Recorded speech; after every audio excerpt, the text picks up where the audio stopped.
it is getting some coverage. I am getting some people to come on here, and that's all I can ask for at this point. I'm trying to fix that. There we go. There. That's better. All right. Oh, my hair looks great. That is just there. Okay, good enough. I'm good. I don't really care at this point. This is good enough. All right, so what's happening in the world? Well, first things first. And the first thing is Big and Corn Fed is offline because I made them mad at me. Okay. Gold's at 88. Yesterday it was at 84. Today it's at 88. Not a big deal. But the good news is it's creeping. And that's what we want. We want just to creep up, a little bit at a time. Look, if it goes up 1% per day, do the math. After a year, that's a lot. What are you doing under my desk? Freaking meathead, you're way too big. Way too big to be under my desk.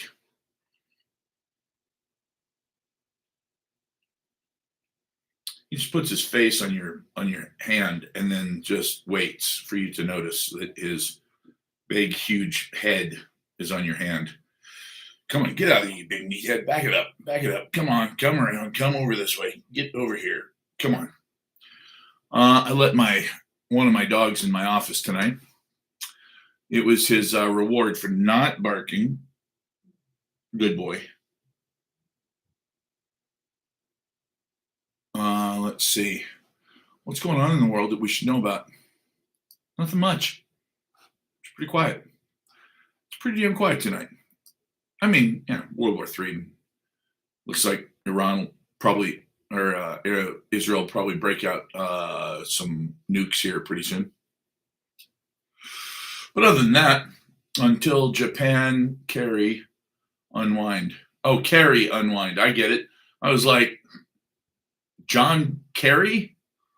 Dude, who cares about him anymore? That guy turned out to be a total turd. Let's see. IEA propose. What do you want, dummy? What? You're in my live stream. You realize that, right? No, huh? Yes, I know that you're in my live stream. You freaking monster. No, shut up. How do I have a restriction? Bullying and harassment? Seriously? I have a restriction for bullying and harassing John Kerry. What is going on, guys? Like, what the fuck? The dog is the sane one. That is true. This is what he will do to you. He will continue to just lay hands on you. Yeah, I literally got a bullying and a harassment warning. Next one, they'll just kick me off of here. So that tells me that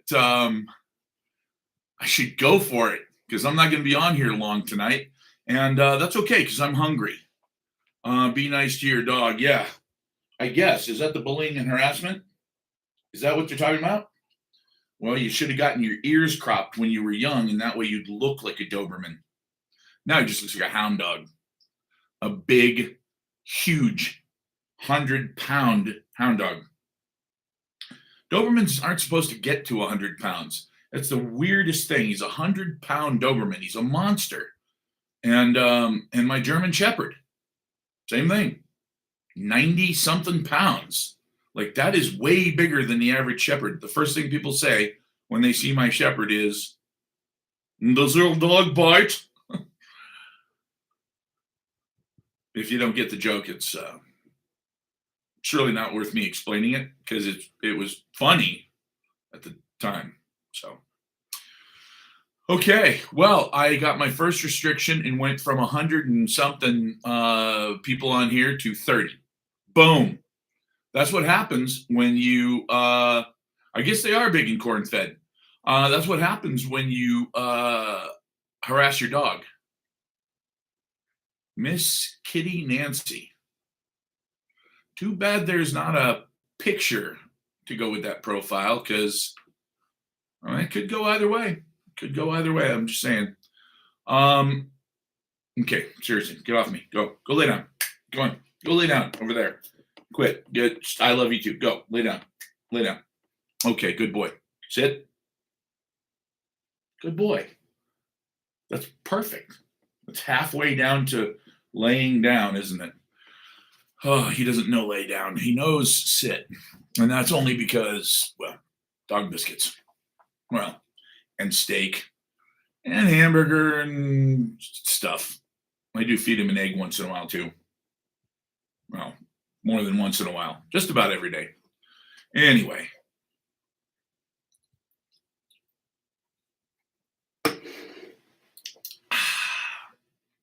Simple pleasures. I like simple pleasures. And if you mean private jets, yachts, hypercars. It's funny. Actually, I'm not into any of that shit at all. I would like a boat big enough to have a submarine. And the only reason I say that is because one of the very first things I did when I became a big boy was I worked for a company called MAREX, Marine Archaeological Research and Exploration. Yeah, it's a fancy ass name, right? He is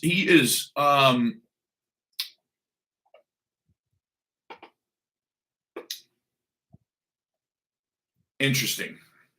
I can tell he's smart, but he's weird. He's not like the German Shepherd. The German Shepherd is clearly a genius. Like, you give him Trig and he'll just be like, bro, Trig, really? I did this my sophomore year. But the Dopey is very quiet.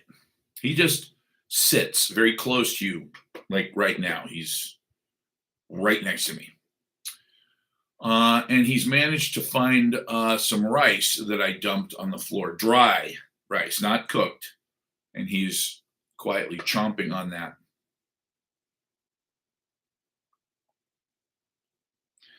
But he just looks at you. You look at him and he just stares at you.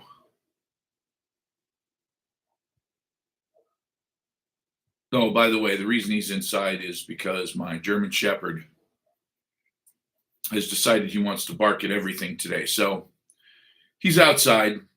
I know he's smart enough to know that the Dobie's inside because he wasn't barking, because he never barks.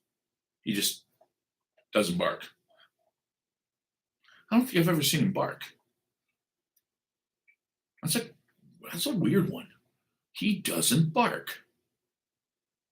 He does bite, though. He does bite. Not just any random person. He loves strangers. He loves everybody. He loves other dogs, loves cats. They don't always love him back because he's huge. But yeah, I had a friend who was on a hill above a fence, and she wanted to get over the fence, and she just decided to jump over the fence and have me catch her. So she jumped through the air with her arms out and grabbed me and screamed at the same time. He spun around and gave her a good bite right in the ass because he thought she was attacking me. And I went, son of a bitch. He's worth his weight in gold. He doesn't bark. He loves everybody. But as soon as he thought somebody was jumping on me, he was like, I'm going to rip your ass off, lady. Although he didn't even break skin. But he did give her a little nip on the ass to let her know, hey, if anybody's going to be bothering that guy, it's me. That's my dad. Seen the old 70s movie where they rob banks. Dobermans? What did I miss? I think you're talking about a dog as a human. They understand you. I do all the time. Oh, yeah, absolutely. Host is having a playful disagreement with a viewer about the dog. Yep, okay. Love Dobie's very smart dogs. And seen the old 70 movie where they rob banks, where dogs rob banks. Well, I wouldn't mind having a few dogs like that because I think that if you're going to do that sort of activity, which I don't endorse, tic tac, don't fucking lose your marbles on me. You should do it now because the banks are about to run out of money. Now, they're not going to run out of money yet.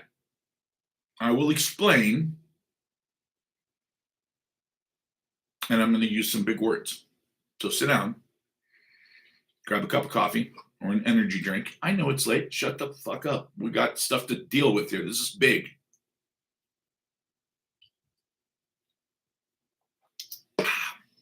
Is it as big as the fact that Israel's about to use nuclear weapons on Iran? No.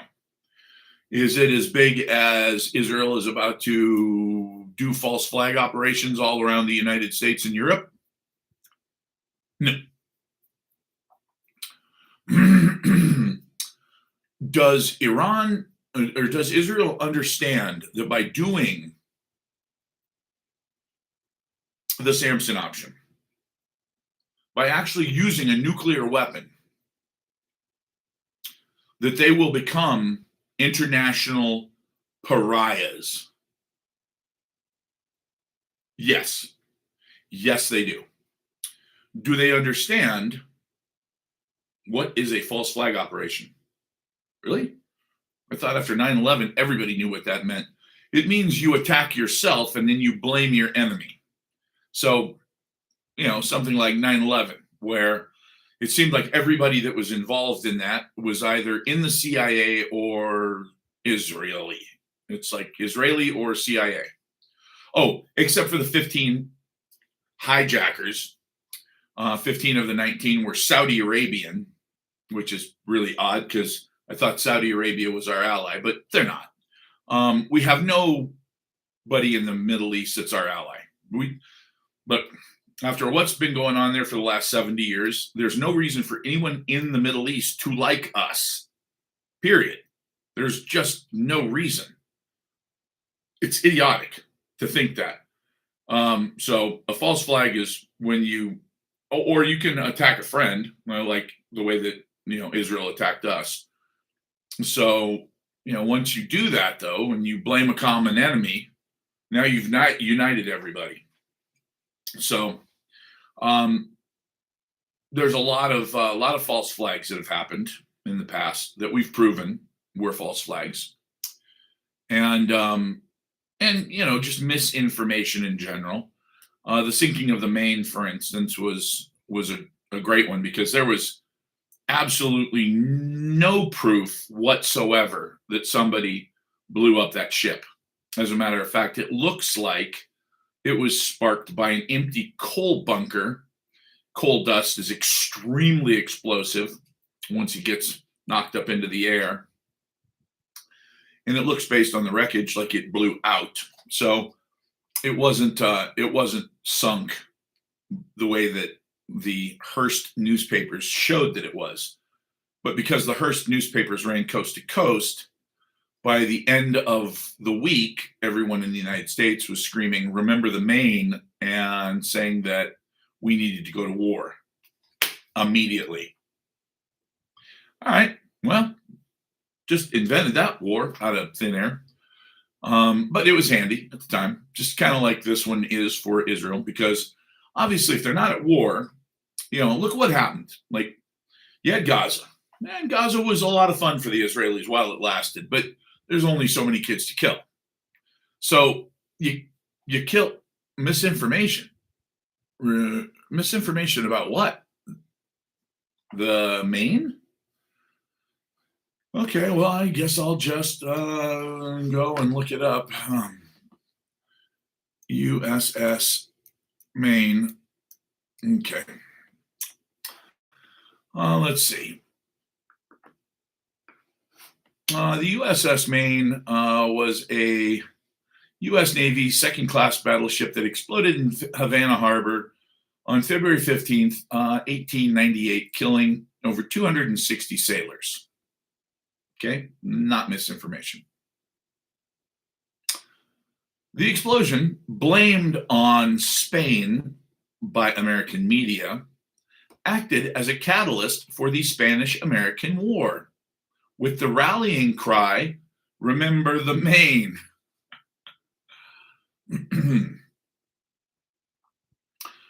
While initially blamed on a mine, later investigations suggested a spontaneous coal bunker fire. So I'm sorry, Tic Tac, but fuck you. Because what I just said is actually what everybody knows, except apparently you. So it's crazy, isn't it? Like, I'm not saying that I'm smarter than AI. I mean, clearly I am. That's patently obvious. But their algorithms. By the way, I am on live on YouTube as well, just in case anybody's wondering, like, what happens when the algorithm at Tic Tac shuts this guy off for telling the truth.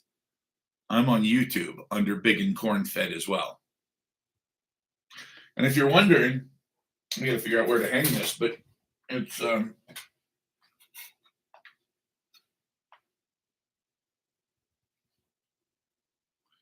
just in case you're wondering, I could get a thing and tie it around my neck. Just a little sign. Big and Corn Fed. Big. Big. Just the letter N. Big Corn Fed. See how that works? Okay. I'm glad we had this talk. All right, now let's see how much truth I can tell before the algorithm kills me. Shall we? Let's dive in. Hey, by the way, I'm curious. It's just my question here. I want you guys to help me out since I've already had 2 restrictions and I've only been on for like 12 minutes. Anti. Well, let's look up the word. Can we look up the word anti to see what it means? It means against, right? I mean, that's what I think. I think it means against. Anti meaning. Okay. Anti. Opposed to or against. Okay. So let me ask you this. If you are against religion, that makes you anti-religious. If you don't like Donald Trump, the MAGA people would call you anti-common sense, although I think there's a lot of very disappointed MAGA people in the country right now. But anti just means that you're not for, you're against. Okay. So the reason I ask this is because we all know what anti-Semitic means. Semitic means Semitic means from the Middle East region. A diverse group of peoples, primarily in the Middle East and the Horn of Africa, historically linked to sharing Afro-Asiatic languages like Arabic, Hebrew, Amharic, Akkadian. So lots of different people. They can be they have their roots in Judaism, Islam, and Christianity. So basically, Semitic. So if I don't like, I don't know, let's just say Kurds. If I don't like Kurds, I'm anti-Kurd. I'm not anti-Semitic, clearly, because I'm not against everybody from Turkey all the way down to the Horn of Africa. That's silly to even suggest that. But if I say that I don't like what Israel's doing, then that's anti-Semitic. meaning I don't like anybody, even though you're talking about somewhere in the neighborhood of a couple 100 million people. And a couple 100 million people, when there's only 9 million Jews in the Middle East total, well, that's a pretty, I mean, that's pretty big. You're cutting a pretty big swath there. So the reason I bring this up is because if I say, I don't like anybody from that area, like the whole Middle East, I don't like, okay, then what I'm saying is I am anti-Semitic, Semitic peoples. Okay, now I'm not, but that's what you would say. Well, what if you are anti-Christian? Like, what if you think that Christ was a false prophet, a bullshit artist, a guy who practiced black magic, whose mother actually cheated on his father with a Roman centurion?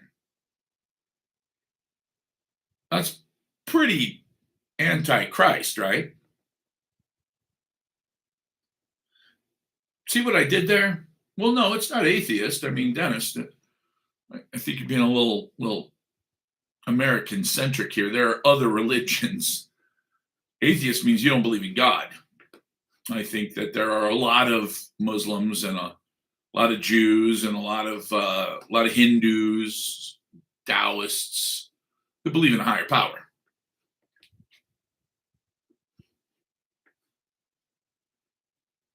I will get to that, Darlene. But first, I wanted to point something out.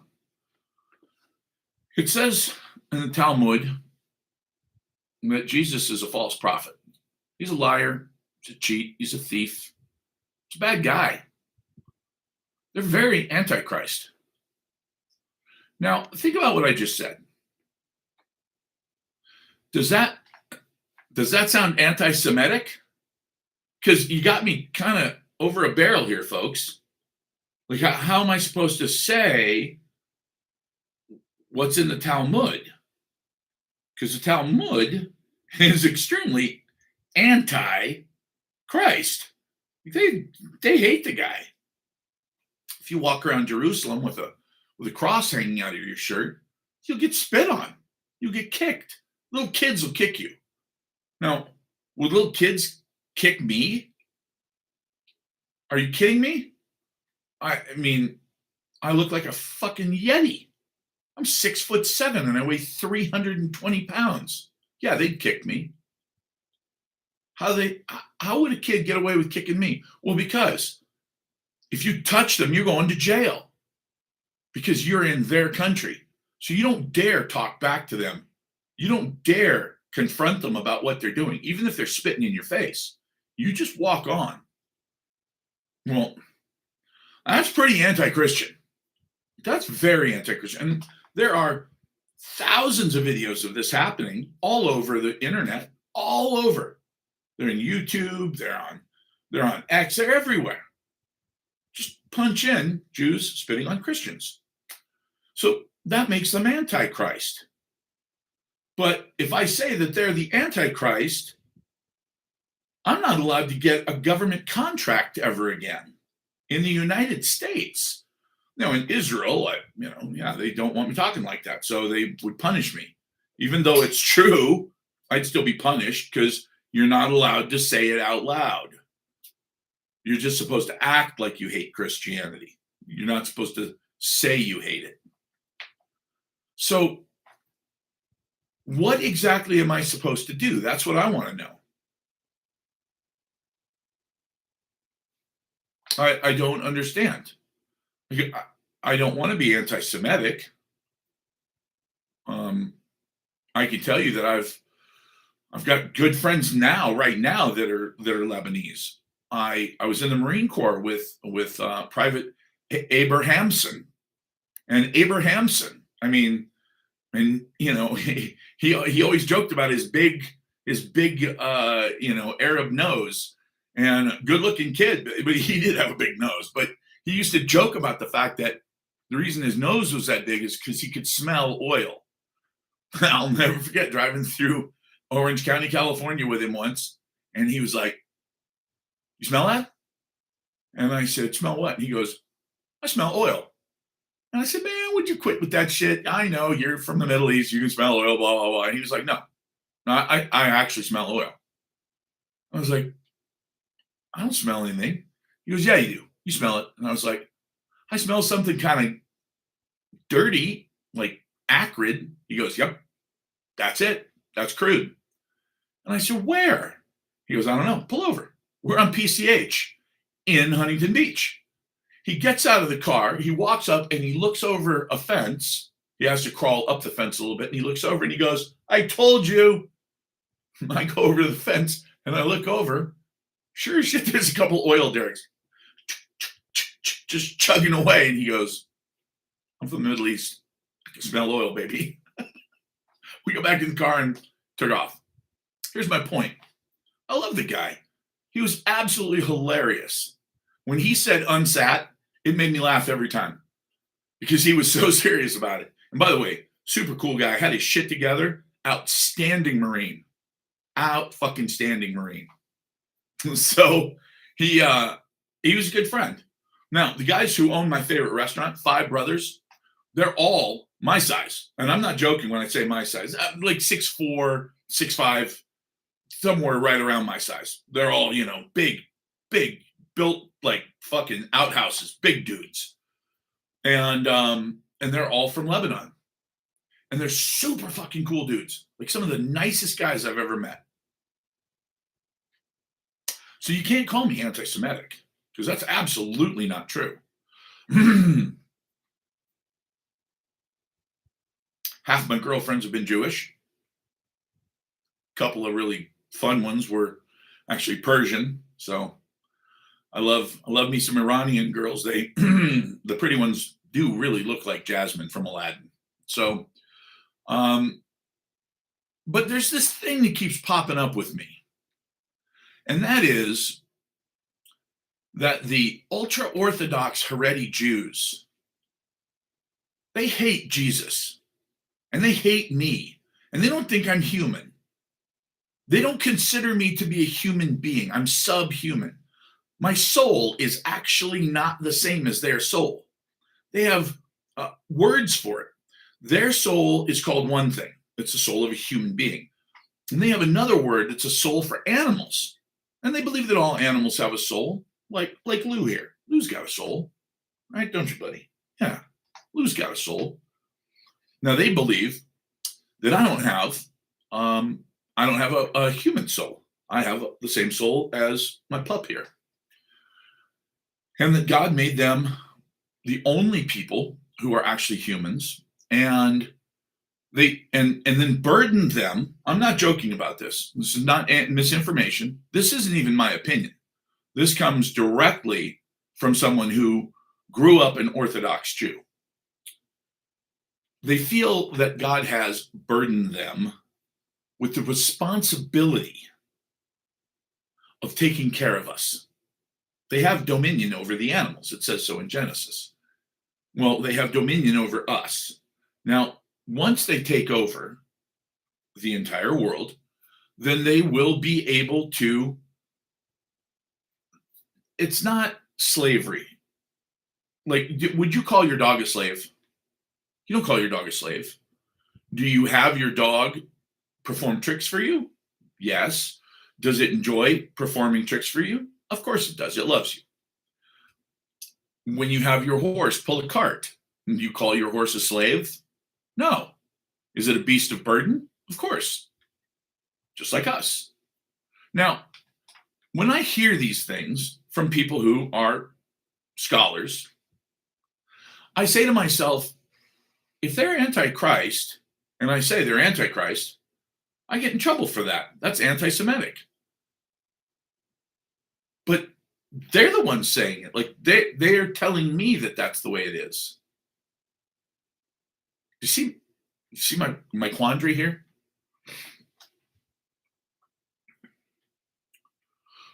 Well, that is completely and utterly impossible, Steve. The idea that 99% of the world would be Muslim, in 4 years. That's a lot of fucking going on. I mean, that's like all day, all night. That's all they're going to be doing from morning till night, just cranking out babies. It's still not possible. See, the problem is that there's 2 billion people that identify as Muslims.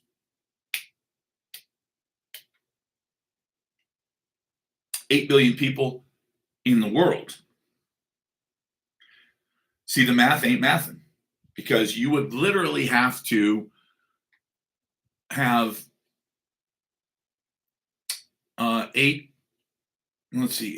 you'd have to have 100 million people alive in 4 years. And out of the 100 million, 99 million would have to be Muslims. It's completely, totally mathematically impossible. And by the way, just to be clear, the population of Earth is crashing dramatically right now. Dramatically.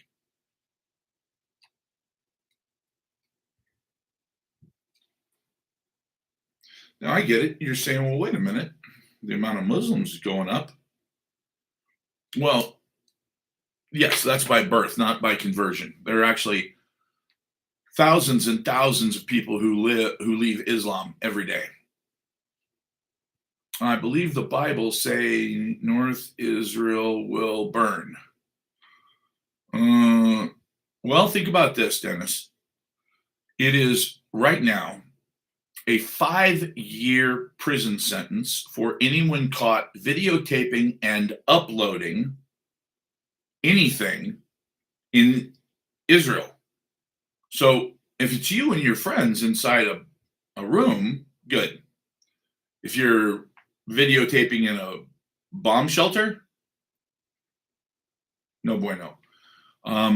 If you're videotaping bombs raining down, yeah, you're going to prison.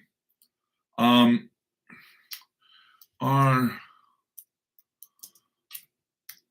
the bomb shelters Israel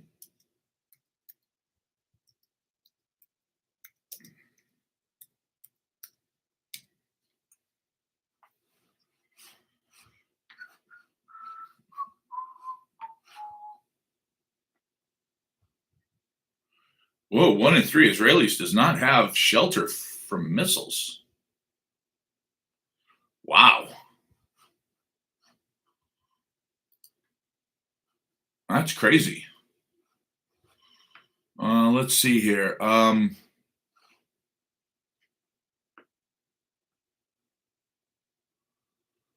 Uh-huh.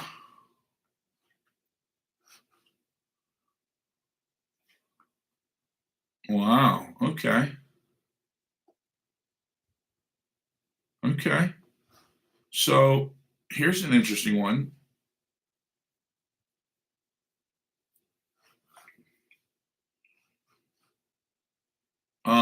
It says here that Jews or Israelis are allowed inside bomb shelters, and that Israel's public shelters are civil defense infrastructure designed to protect anyone nearby when the siren sounds. Arabs, tourists, foreign workers, and journalists all use the same shelters.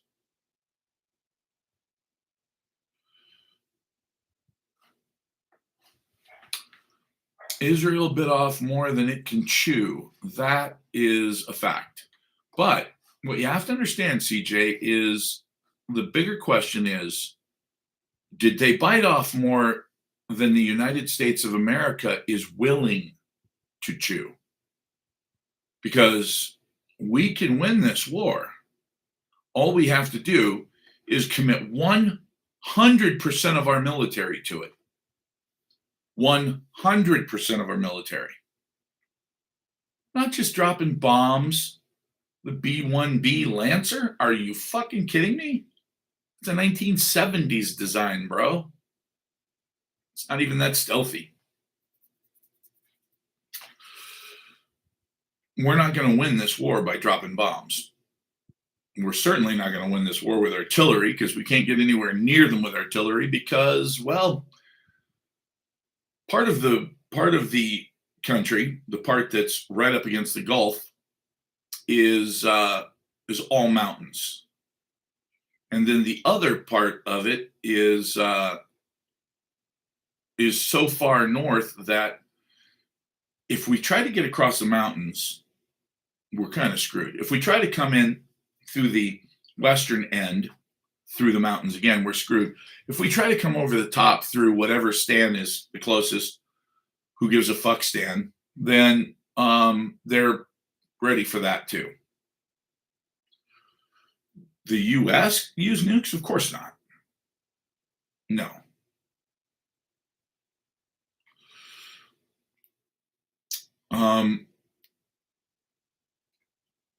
Yeah, I say let Israel do it. Israel wanted this war. I say let Israel do it. Here's the problem. Israel will use nuclear weapons. Period. They may use them anyway. They may use them in the next couple of weeks. Let's get something very fucking clear, guys. Iranians are not stupid. They are not stupid.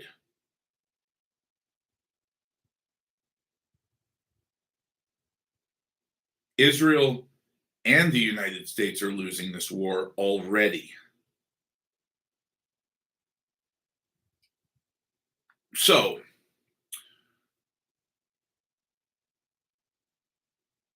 that's the problem. That is the problem. Think about it.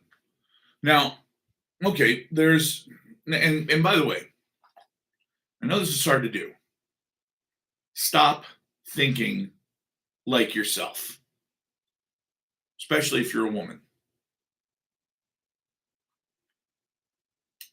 That probably just pissed some people off. The reason I say that is because women don't think about war.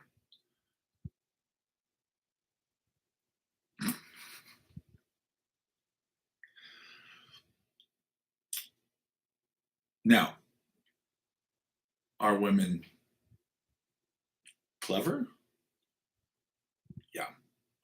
Are they devious?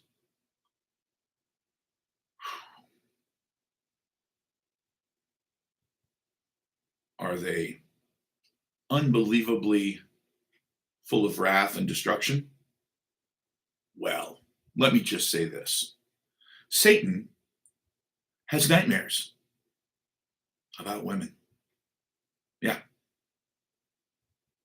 So, I'm not saying that women aren't capable of wrath, but I am saying that when it comes to war and the tactics, etc., usually men study this shit. So, let's pretend like we're not a bunch of civilians. Let's think like war analysts and people who are in charge of entire countries.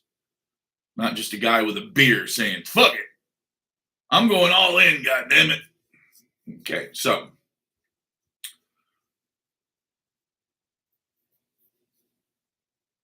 Israel uses nukes, hypothetically. At that moment, everybody in the world steps back.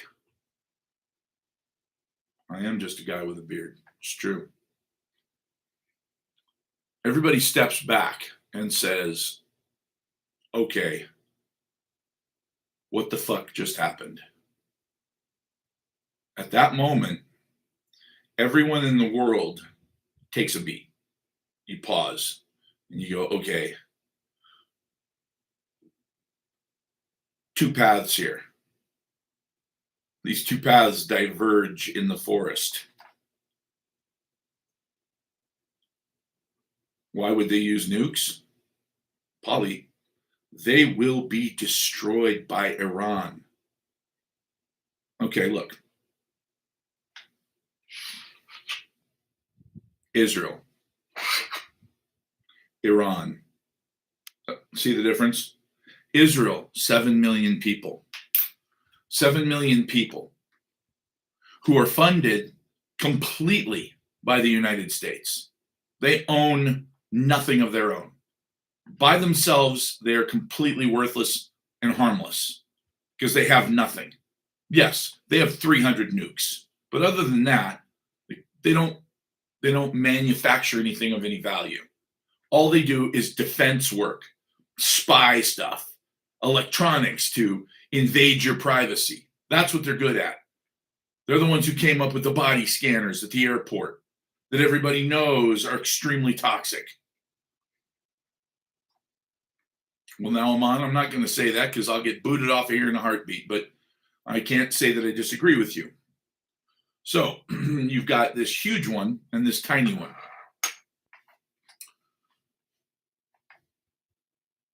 Right now, it's estimated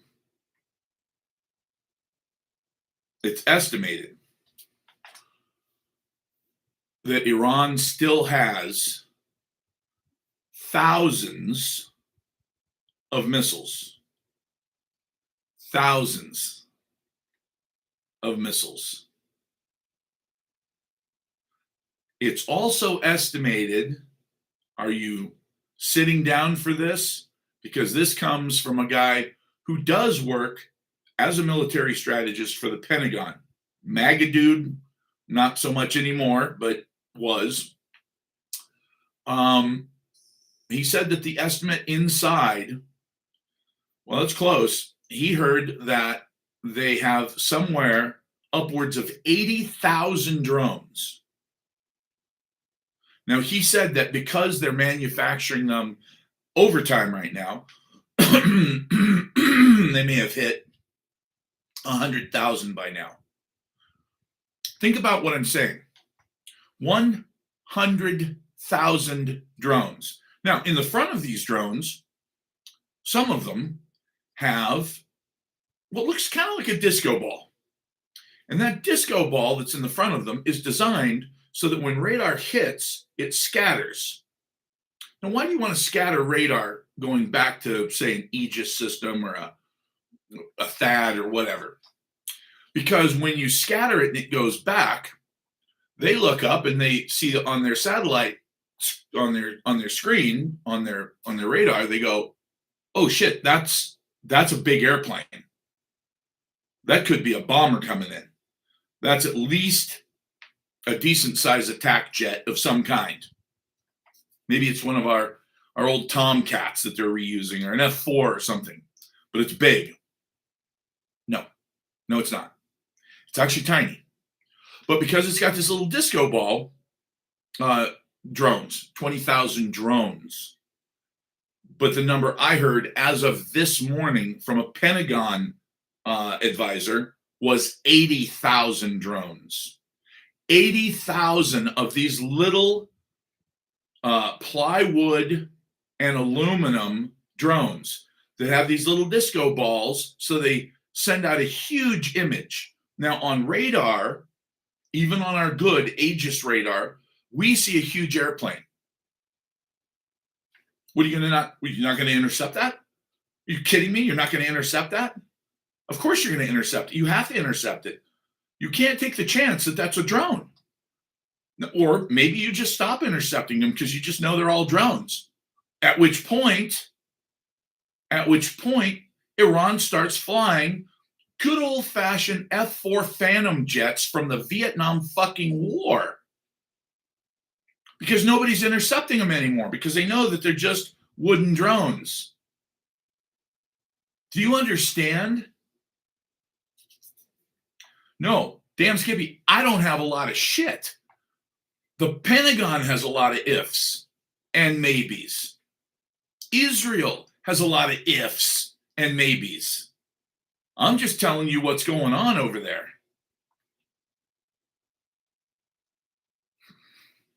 Yeah, we wasted 40 years on our laser weapons. Anybody want to take a wild guess what defeats a laser?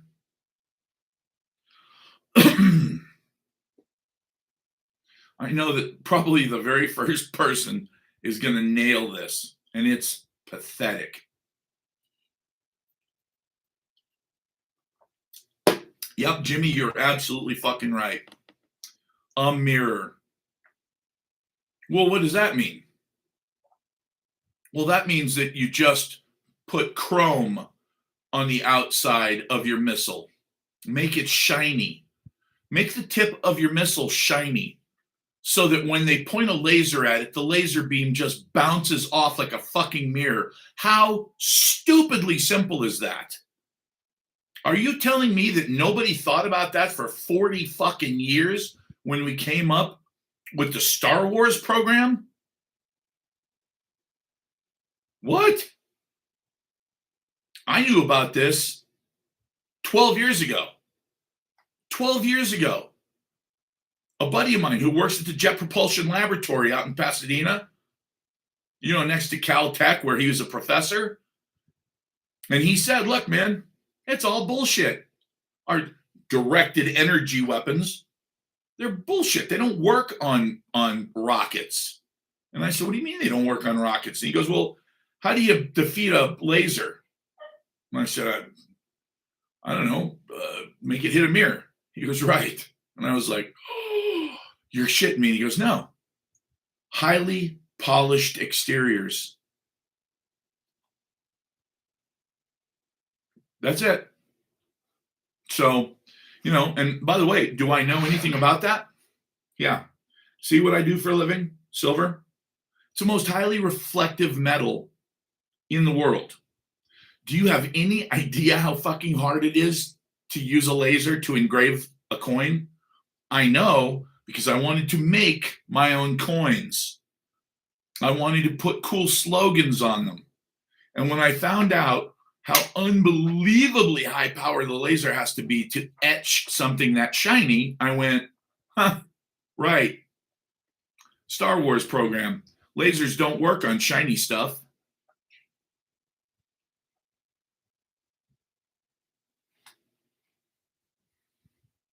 What did Buttered Biscuit say? It's our phones. I don't know what that means. Yeah, I don't know what that means. So, yeah, we're in a really interesting situation here because could this go nuclear? I'm going to put it at about a 90% chance now. And the reason is very, very, very, very simple. Iran understands that they're fighting for their existence. They're fighting for their existence. What would you do if you were a Catholic and somebody just killed the Pope and said, now they're coming for all of you because you're all just a bunch of backwards ass terrorists? Can you even imagine that? What's the worst that can happen? Itchy trigger fingers. That's the worst that can happen. That is the worst. The worst is that communication breaks down between whoever, CENTCOM and whoever's in charge. And the last thing that they know is that if this happens, then they're supposed to launch. And believe me, do we have nuclear weapons in that area? Hundreds. We have hundreds of them. Hundreds of them. They're called Ohio-class submarines, and there's a shitload of them over there. I'm going to say that out of I'm guessing a couple dozen that we've got deployed right now, that there's probably at least 3 or 4. Each one has, I believe, 133 MIRVs on it. And for those of you who don't know, you have an intercontinental ballistic missile, which is what's on a boomer. That's what we call Ohio-class subs. And when you have a boomer, you have intercontinental ballistic missiles, which means they can fly from anywhere to anywhere, pretty much. So When you launch one, once they reach apogee, then they open up like a cluster bomb almost, and then you get MIRVs, multiple reentry vehicles. Each one of those has its own target that it goes to. So on each boomer, I believe you've got about 130 different nuclear warheads. Now, how many boomers do we have sitting off the coast in the Gulf of Oman or maybe in the Indian Ocean? Oh, I imagine a few. I imagine there's a few of them sitting out there right now.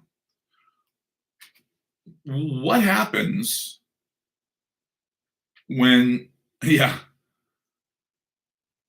what happens when the shit really hits the fan and Israel decides to either A, nuke Iran directly, or B, they attack us?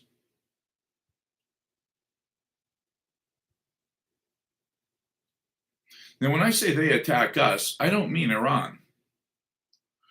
Iran attacking the United States is stupid. As we just got done discussing, Iranians are not stupid. If you attack the United States directly, if you're Iran, and you activate sleeper cells, you're done. You're fucking done. That's when you just gave Donald Trump, who thinks apparently as of last weekend that he's John fucking Wayne, you just gave him permission to use the entirety of the United States military against you. All of it. 182nd Airborne, or the 82nd Airborne, the 101, the United States Marine Corps. As a former Marine, I can tell you that that's a bloodbath you don't want. We will lose thousands of Marines, but we will make sure that we take out tens of thousands of whatever we're up against. That's just kind of how we roll. Does it then go from a regional conflict to a de facto world war? Yes. It already is, in the sense that we've been supplying the Ukrainians with weapons. Just a little bit here, a little bit there. You take a little of this. Here's a couple $100 billion. Here's $100 billion. Here's a few billion. Here's a few billion. Just go fight the Russians. Lindsey Graham actually thought it was very funny. I saw him laughing about it, actually. He was talking to Zelensky, and he said, people in the United States complain about the price, but,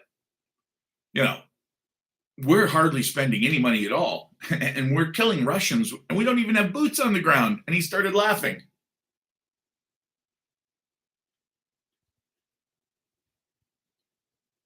He actually started laughing. We're killing Russians, and we don't even have boots on the ground. And it's only costing a few $1 billion a day. The American people don't realize what a great deal this is. He literally said all those things.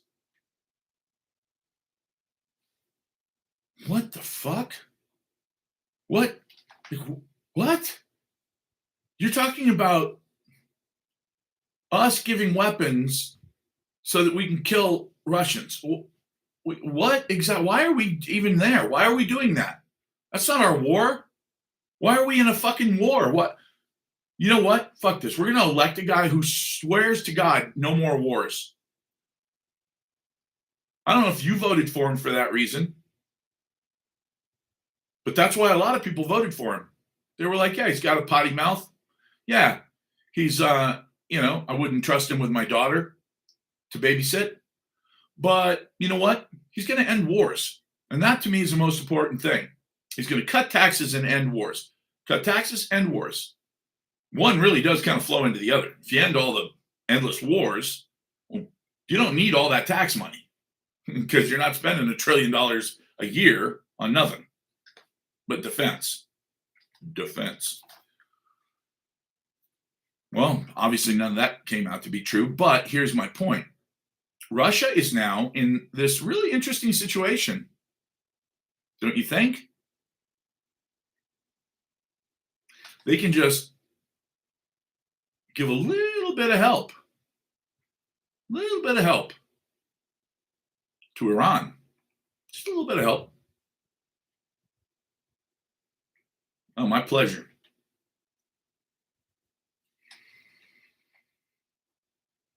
Think about this for a second.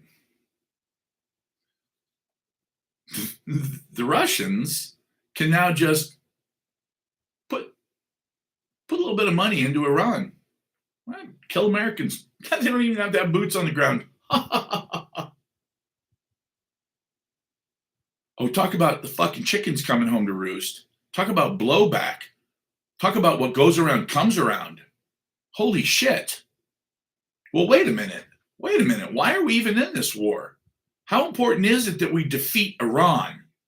Well, first of all, the CIA, the entire intelligence industry last year said they don't have any nuclear ambitions. That's our CIA that said that. That's our NSA that said that. I saw the hearings, and everybody was like, oh, shit.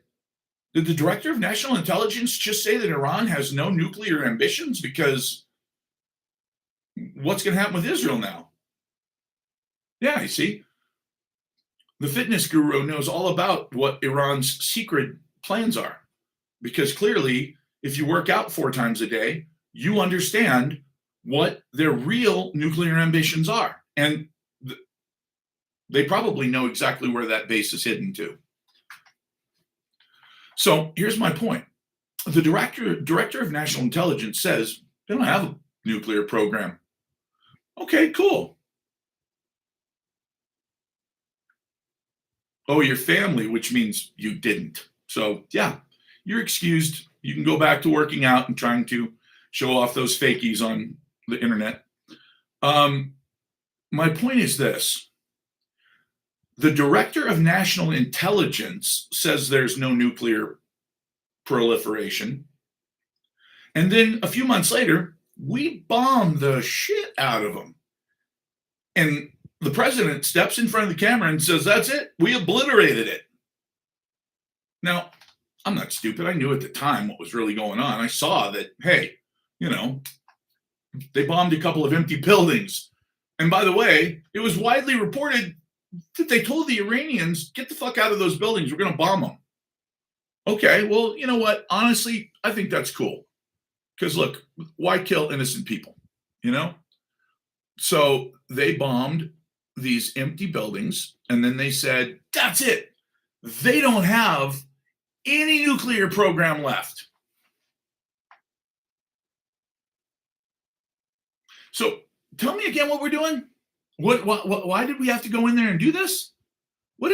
Please explain this to me.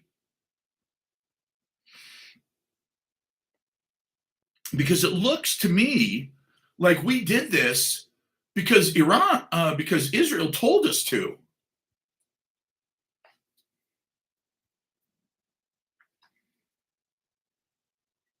So do I think Iran is really destroying? Absolutely.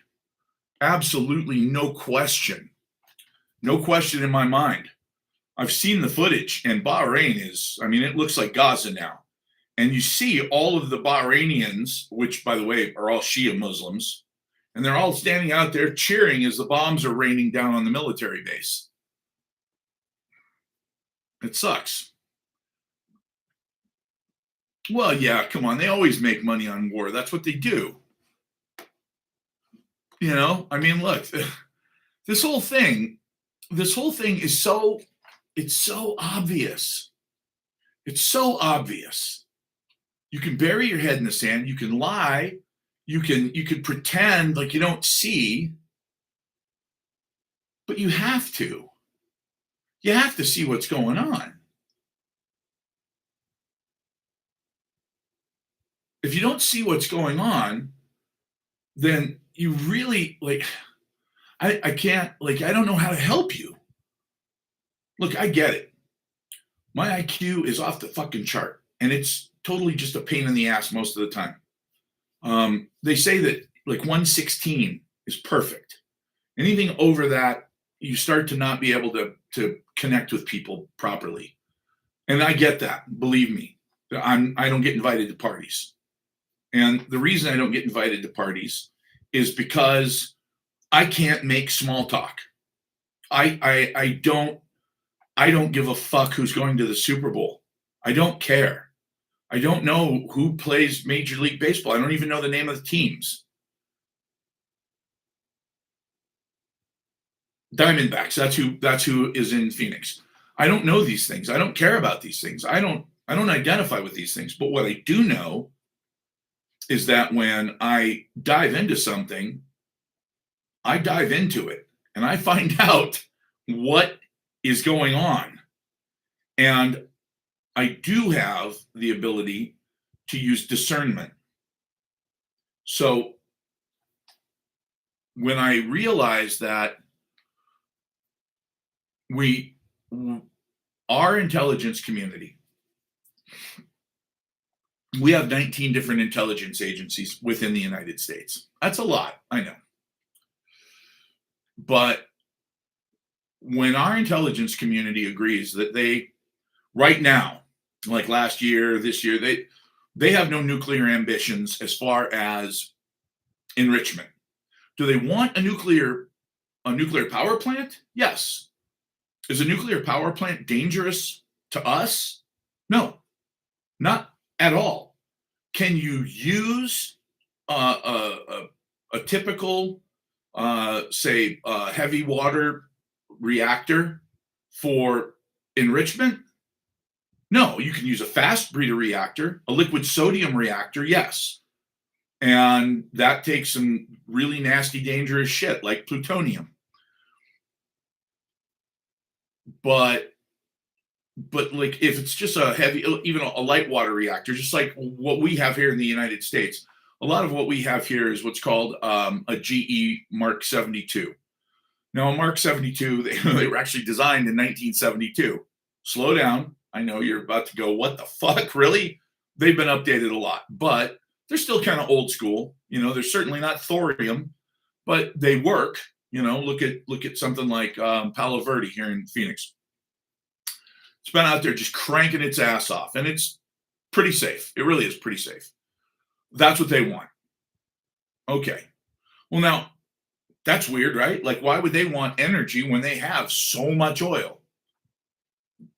I've never been able to figure out the ins and outs of why you produce energy and then ship it overseas and then try to get energy sent back to you. But whatever, what the fuck ever. They have gas shortages, and they're the third largest oil field in the Middle East. Saudi Arabia, Iraq, Iran. I don't know. Bottom line is this. We say that they have no nuclear enrichment program in February of last year, March of last year. In August of last year, we bomb their nuclear enrichment program, which they didn't have. They don't have. Why did we do that? If we know that that's the like, why do you think they haven't activated sleeper cells? Mike, this is theater. They haven't activated sleeper cells because they don't want to be in a fucking war with the United States. They don't want to kill Americans. They don't want to hurt Americans. They don't want anything to do with Americans. They just want us to leave them the fuck alone. Israel is a very different story. Israel has been trying to destroy them now for 50 years nonstop. Why? Because you can't have a counterbalance to Israel's power anywhere in the Middle East. Israel wants to take over the Middle East. They've made it very clear They don't hide it. It's on their goddamn IDF patches. That's Greater Israel. That shape, that's not Israel. Israel's shaped like a shitty piece of pie. So what is this thing that's shaped like Louisiana? What's that dark thing on? That's Greater Israel. That's from the Nile to the Euphrates. That's 5 other countries they have to take over first. That's their goal. Not my idea. I think it's a shitty idea. Okay, so here's the question. Who's going to stop you? Who's going to stop you? Saudi Arabia? Really? Are you kidding me? Saudi Arabia wants money. I don't give 2 shits about Allah, Muhammad. Are you kidding me? Those guys are as Sunni Muslim as I am. Literally. They go through the motions because they have to go through the motions because the freaking poor people, because all those peasants are into whatever. They're into Allah, Muhammad, jihad, bakla. And so the princes all go along with it. The royal family all goes along with it. The government officials all go along with it. Do they have 200,000 square foot palaces where they fly in Russian prostitutes? It's legendary. It's fucking legendary. Drugs? They don't even measure by the kilo anymore, man. They probably just measure by the ton. Okay. What about alcohol? Oh, yeah. You could swim in it. So wait a minute. So Saudi Arabia doesn't care? It's about money, baby. Oh, you want to take over part of Saudi Arabia? All right, what are we talking? How much are we talking? And by the way, what's the blowback going to be? You're going to try to take over Mecca? No? Okay, good. If you try to take over Mecca, we have to pretend like we care. And we have to go after you. So don't make us go after you. That's it. It's super simple. Okay. So what about Qatar, Kuwait, Bahrain? Well, first of all, Qatar and Kuwait, they don't care. It's all about money there too. It's all about this, baby, except the poor people. And the poor people have no vote. The poor people are used to being pushed around and told what to do, especially in Bahrain, where the government is Sunni and the people are Shia. Well, Sunni and Shia, that's like oil and water. I don't know if you know this or not, but look, I study this shit. So I'm telling you, am I an expert? Well, apparently I'm more of an expert than anybody that works in the White House or the Pentagon or the entire War Department, because I could have told you this is exactly what would happen. So does it make me sad to see us make such an enormous mistake? Yes. Does it make me sad that we're doing it for a country that professes hatred of Christ? No, it makes me angry. Do Muslims hate Christ? You guys think Muslims hate Christ? What do you think the odds are that Muslims hate Christ?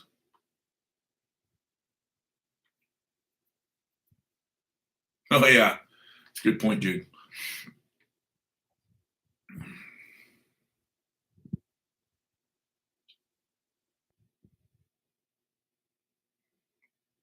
True. They don't. Muslims actually believe that Christ was a prophet of God. Now, there's a little issue. Got a little issue with these guys because they say he's not the final prophet, and you still need to convert to Islam.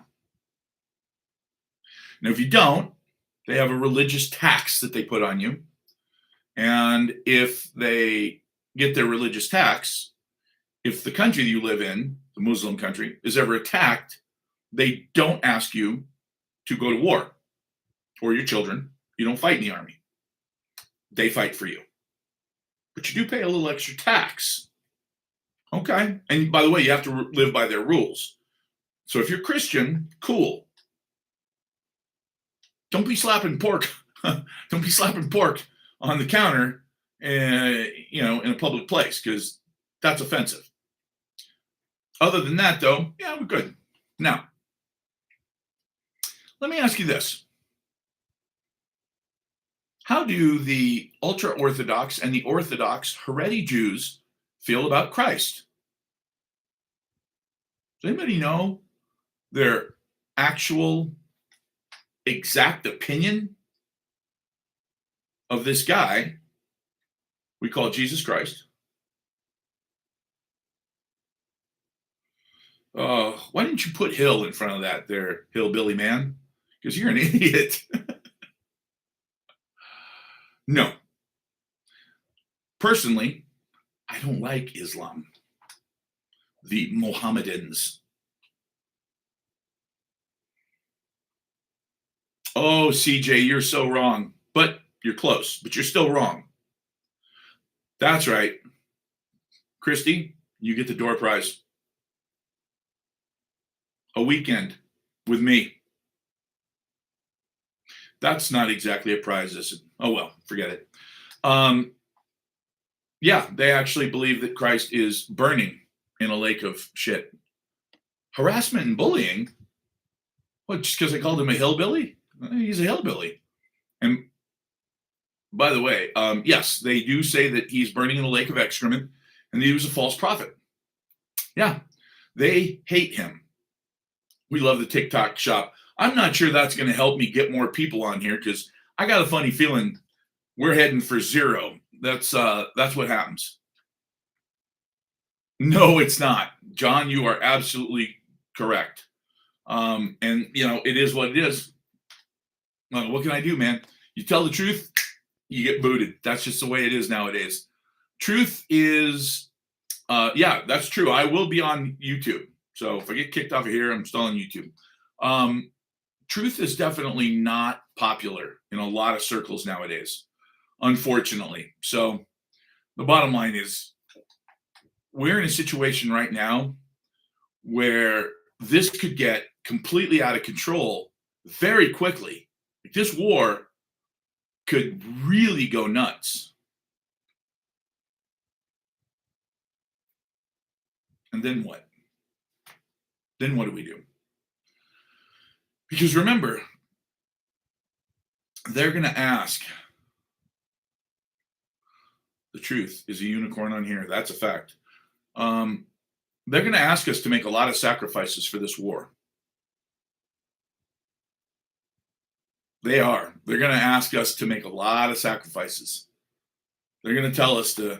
Oh, they already did on the what's the morning show with all the angry old ladies? The View, I think it's called. Anyway, yeah. They already said on there, or was it Fox? Anyway, it was an angry old lady, and she said, "Hey, everybody's complaining about the price of gas. It's not that big a deal. Just pull your pants up." It's like, first of all, what does pull your pants up mean? Do you have to drop your pants to complain? Or, because I'm pretty sure if you drop your pants and complain anywhere, that's indecent exposure. You get in trouble for that. Yeah, exactly. Oh, that was on Fox. Okay, got it. I knew it was one of those stupid, irreverent morning shows that means nothing to anybody except themselves. And a lot of old boomers. Oh, boomers. I don't hate boomers. I just hate old boomers. But the good news is they're leaving us. Mm-hmm. Pretty good conversations. You talking about me? Thank you.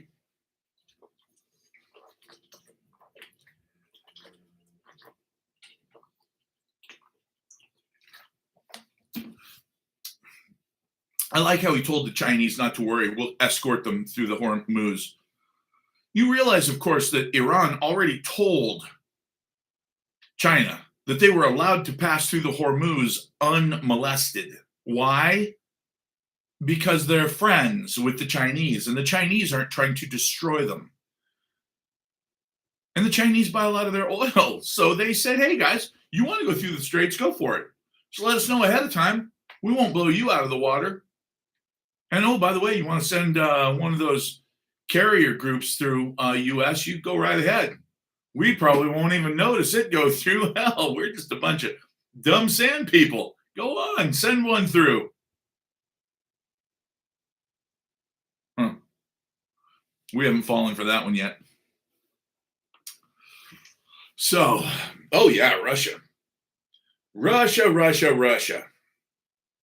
Did you know that Trump, God bless him, he actually gave India permission to buy a little bit of Russian oil, just a little bit?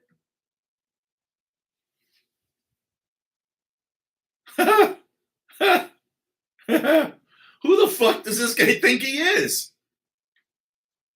India? You gave India, the little teeny country with 1.4 billion people, who makes all of your medications. Yeah, you fucking imbecile. You gave them permission. Wow. Boy, the balls on that guy. Oh, and in Russia, yeah, you got to tell Russia what they're allowed to do and what they're not allowed to do. Otherwise, they'll just freeze up. Bunch of sissies over there. My God. If you want to win a war with them, you just hit the vodka factory. They're out of business. It's done. And sometimes it's actually embarrassing to say that that's my president. And I wanted him to be president. I thought, well, Kamala Harris is just going to fuck this up so bad. There's no hope. But now look. And by the way, he should be scared of Putin. Putin is one of the smartest people I've ever listened to. This is a guy who can literally talk for 4 hours, tell you all about the history of Russia, how they got to where they are, why they are the way they are, how they think, what they want. And it's like, wow, okay. This is a guy that I want to deal with. All tracking software they got. Believe me, Buttered Biscuit, you have no idea. So obviously I'm writing a book. Technically a survival guide. Two of them, one for women and one for families. If you're a single man, you're on your own, bro. I'm not, whatever. If you want to survive the apocalypse, go join the Marine Corps now. And by the time you get through boot camp, you'll be fine. That's what I did. However, if you're just a family guy, average guy, just trying to get by, you got a family, you got a wife, kids, your strategy is going to be very different. You're not running and gunning, you're not putting fucking lead down range to cover while your buddies are, mounting up. It's not like that. It's going to be very sensitive. If you're a woman, if you're a single woman with a child, or if you're a single woman with a Democrat man child, then you're going to need to basically be the protector. Whether you're dealing with a couple of 5-year-old kids or a 25-year-old Democrat boy ish man baby, them. I don't know what pronouns to use, whatever. Anyway, I don't want to get kicked off of here for making fun of it, them, they, their, whatever. It's going to be a very different attitude because women are going to have to rely on stealth. It's kind of like what I say about silver: security through obscurity. You will have to blend in a way that is pretty remarkable. Um, Same thing is true with a family, but not quite. Um, I will say this: if you have very small children, well, that changes the game a lot, because that's a very difficult thing to deal with. Because one of the things that you have to understand is, a few days in, um, you're gonna still have a lot of people running around, freaking out, trying to figure out what to do.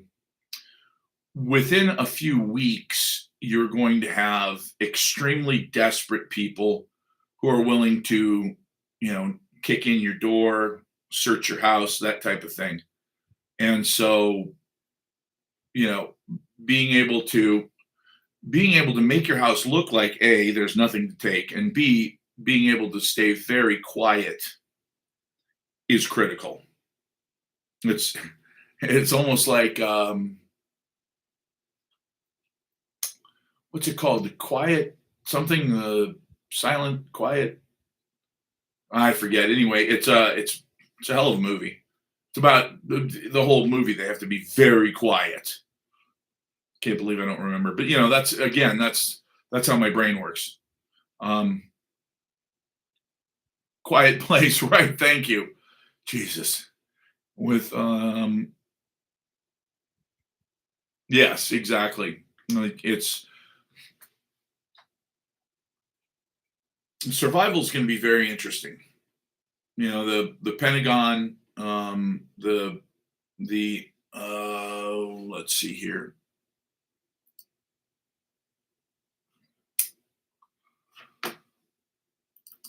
The commission,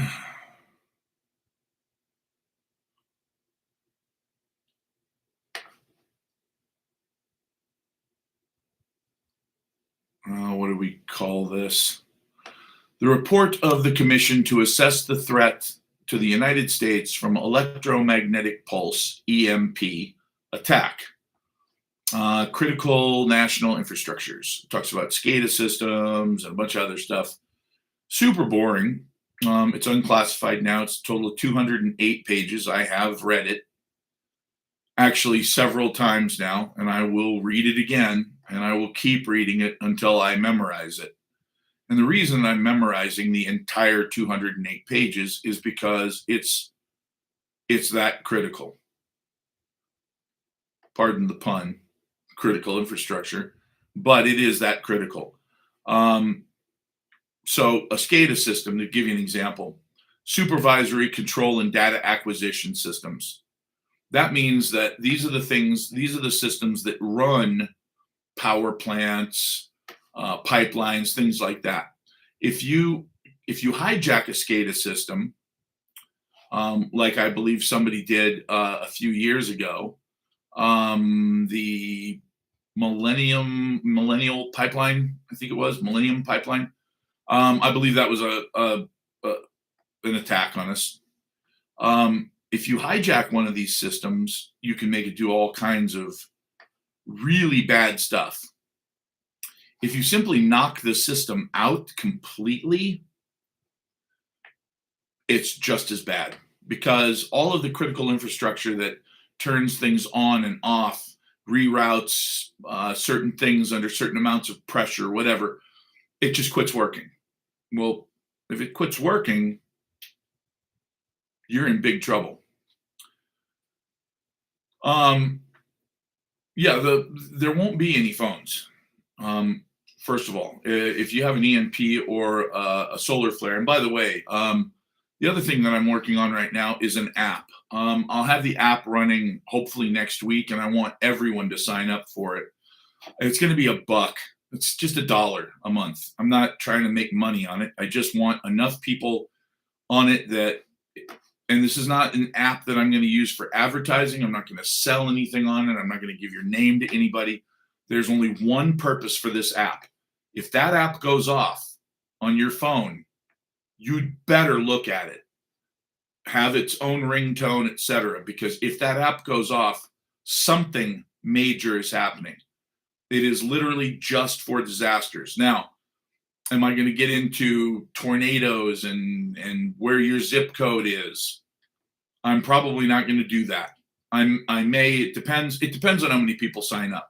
Because again, it's not about me making money. So if all of a sudden I've got 10,000 people that are on this thing, then yes, I have enough money that I'll add whatever. But again, it's going to be real emergencies. Hey, check it out. Piggly Wiggly stores are about to run out of fucking crispy bacon strips. That's not an emergency. That's marketing. No, I'm not going to do that. No.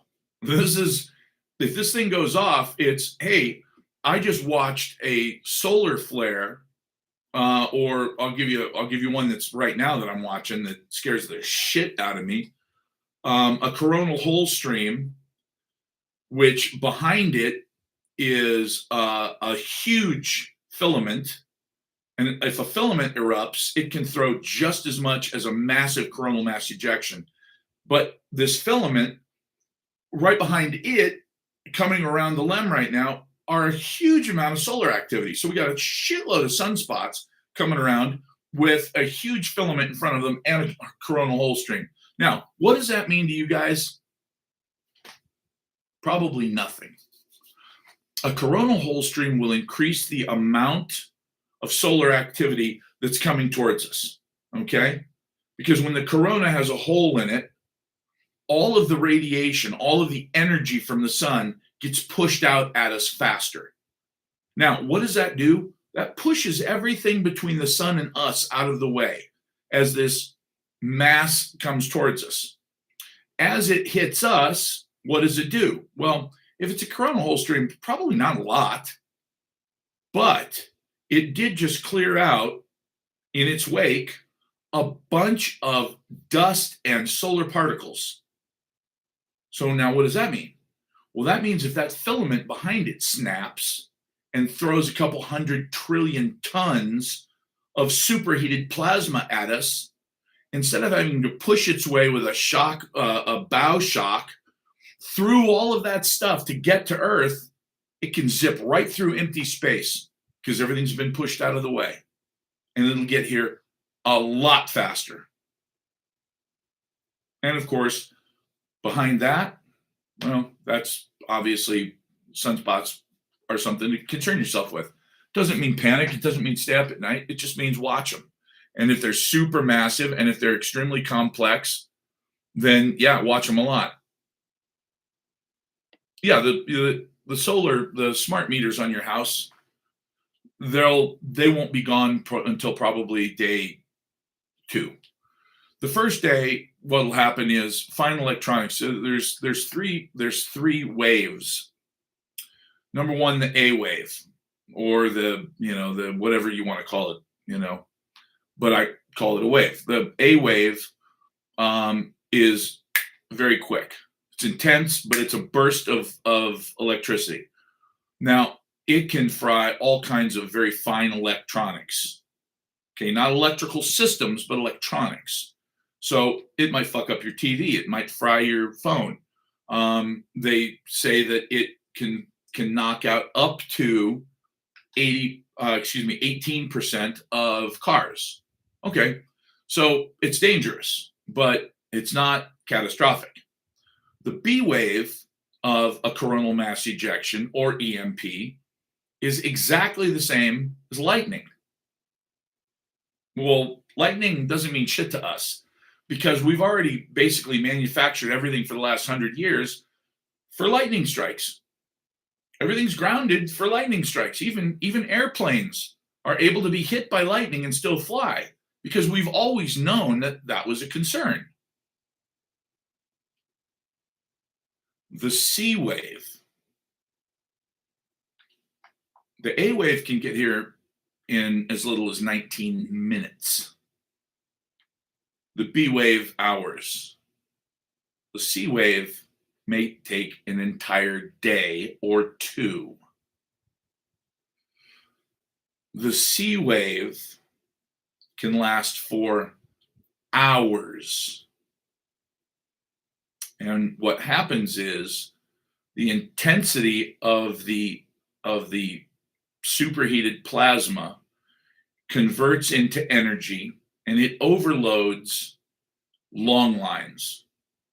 So what that would mean is if you have a piece of wire this long, it will soak up a certain amount of that energy and it's dangerous. If you have a 750 kilovolt line, KV line, that one of the big ones that's on one of those huge metal structures that goes from point A to point B across the city or through the middle of the country, those, because there's upwards of a quarter of a mile of electricity, of wire that's carrying electricity, when that gets hit with the C wave, that will actually soak, the entire thing will soak up that electricity. Now, what happens? Well, as it's racing down the wire, it jumps to the next wire, which races to the next wire, which then jumps to the next wire. But that wire can't handle that much electricity. Now you're putting millions of volts through something that's designed to deal with hundreds of thousands of volts. And so it overheats and it melts. And when it melts, that molten copper and plastic that's probably on fire at this point falls onto the ground. Now, if it falls onto the ground in an area that's all dry brush, you just started 400 or 500 separate forest fires. Keeping in mind, there are no more emergency vehicles to put them out. Emergency vehicles won't be able to go anywhere because by this point, all of the electrical systems are gone. Now, will your car still start? There's a chance. There's a chance your car will start. Will your car start if it was built in the 70s or the 60s? Yep, it sure as shit will. So you got an old Jeep? Yep, that'll start. Old pickup truck? Yep, that'll start. 2025 Suburban? Maybe. And it's not, well, Suburbans won't start, but Fords will. It's not that easy. It literally depends on where they're sitting, what they're sitting on. I mean, there's so many variables that we haven't really figured out. What kills a car?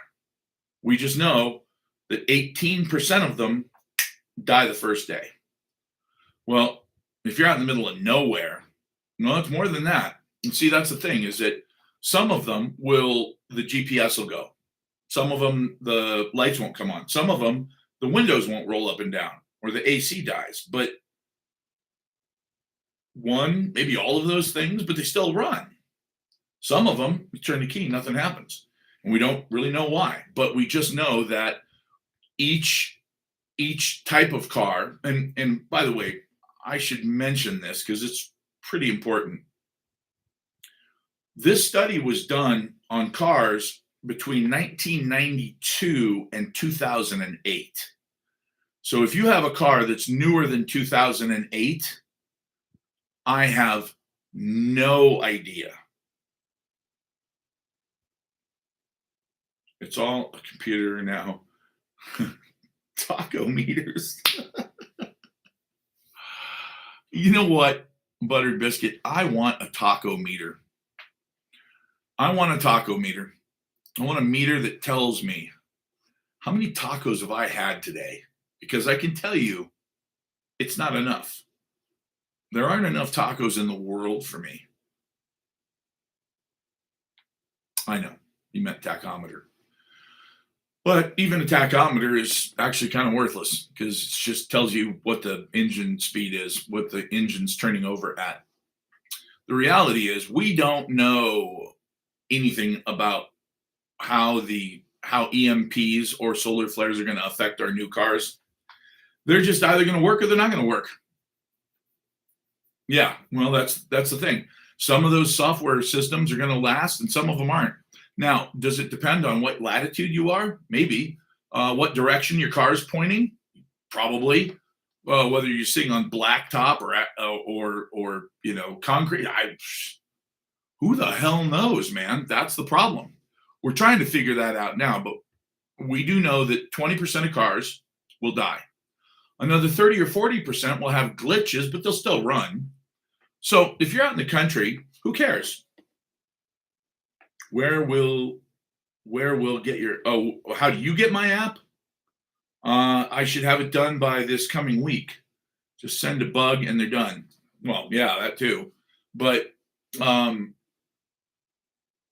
as far as how these systems fail, it depends. It's electricity, and it is really hard to figure out. We do know that if you're in the country and 18% of cars fail, you just drive around them. However, if you're in the middle of the city and you're in traffic, 1 out of 5 cars stops running, you're fucked. You're not going anywhere. You just got gridlock, just like that. Because people are going to start trying to go around them, and then that's it, gridlock. I'll have it on. Well, actually, we're building the website right now, so I will have the app that you can download from my website next week. The book, the program book, the AI told me, hey, look, you got to write 40,000 words. And it's like, 40,000 words? The hell am I supposed to write 40,000? I'm not writing a novel. I'm writing a survival guide. So it'll be a little bit different. One of the things that I'm doing right now is I'm pricing out. I don't want to make it out of normal paper. That would be kind of stupid. If it's a survival guide, number one, the pages should be thick. They should be plastic coated, and it should be spiral bound, not like a 3-ring binder that's got a hardcover, but something that's spiral bound that you can actually open up, go to, and go, okay, where am I at on this list? I've got all of these things. Okay, I still need this and this. I'm almost done. Good. And you should be able to check them off. Now, if it's plastic coated, obviously you got to use a permanent pen. Yeah, that's the sad thing is that those data centers, if we get a massive solar flare, those data centers are going to be completely and utterly destroyed. And by the way, the idea that no, they've got these stop gaps where as the electricity is coming, it shuts it off because it senses the bullshit, total bullshit.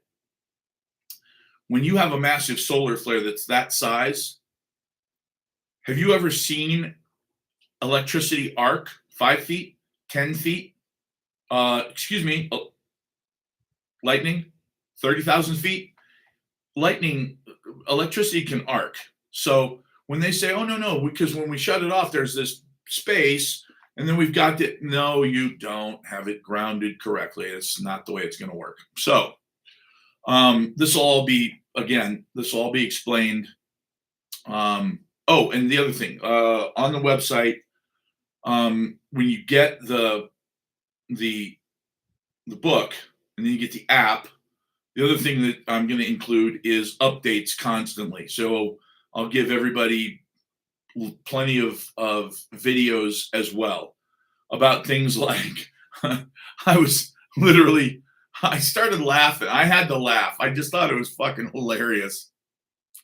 I was in Costco a couple days ago, and as I walked in, I looked to my left, and they had cases of protein shakes. They're okay. It's 30 grams of protein. It's yada yada, blah blah blah, whatever. It's not bad.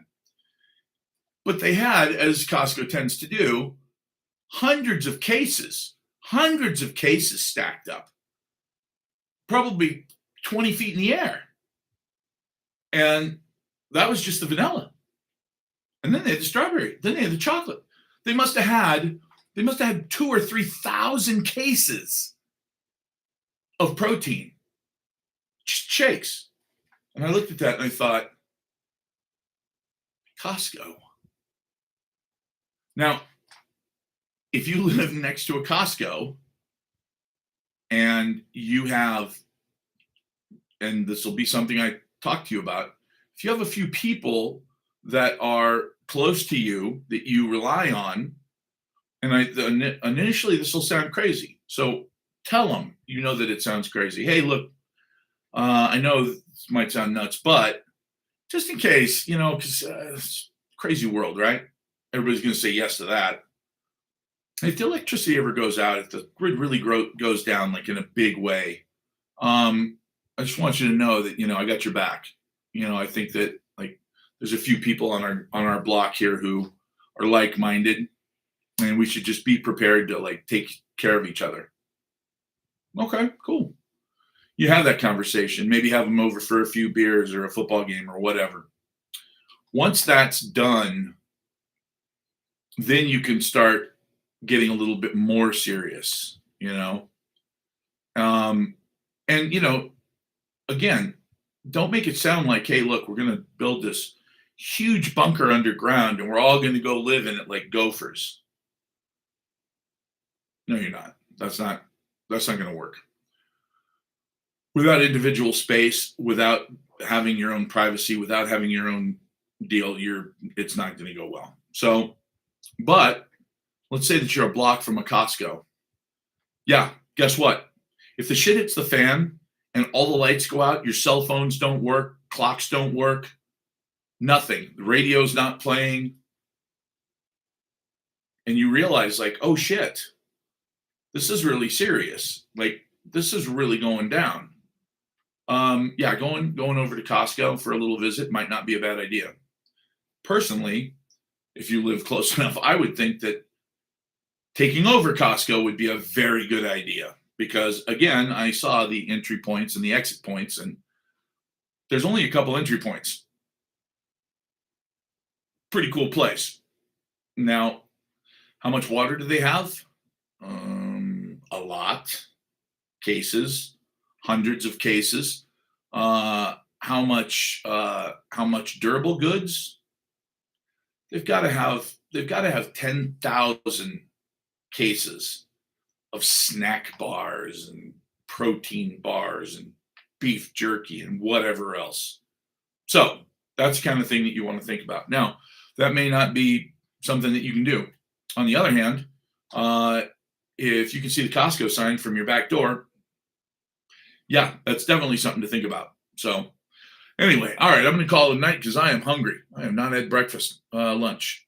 I have not had lunch or dinner. So I'll see you guys tomorrow for sure.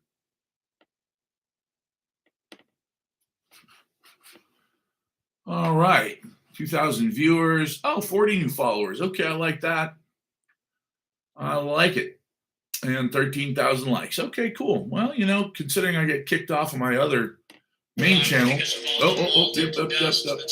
There we go. That's nice and quiet.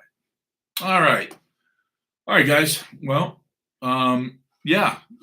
Thank you for being on here with me. I'm going to end this stream too, and go eat some beef. I think. I'll see you tomorrow.